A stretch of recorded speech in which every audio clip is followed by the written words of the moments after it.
in the closing minutes of a ball game, the closing seconds of a game, you have your go-to players, right? You have your Kobe Bryants, your Michael Jordans, your Kevin Durant's, whoever it is today in today's game.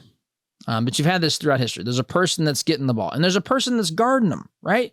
There are these one-on-one matchups, especially amongst the superstars, that, the offensive players got to make the shot. The defensive players got to challenge, keep them from getting to their spot, whatever, right? Make the shot as hard as possible on them. And so do you think that the left, the Democrat Party, really wants that? I'm picturing Biden. Biden would have a headband on, probably some goggles. You'd have to tell him on the way out to the court if it's offense or defense, probably explain what offense and kind of what I had to do to the fourth grade girls team.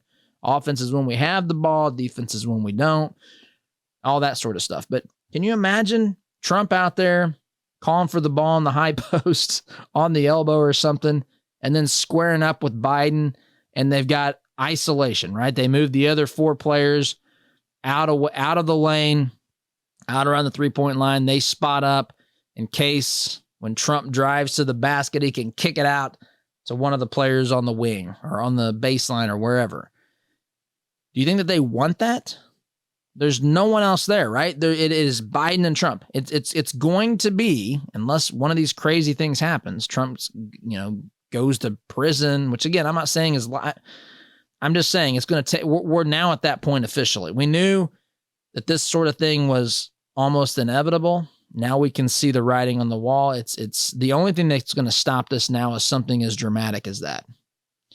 Something like Trump going to prison, or Biden dropping out and someone replacing him. Something, largely unheard of. Very, very unlikely scenario when looked at in the total scope of American history.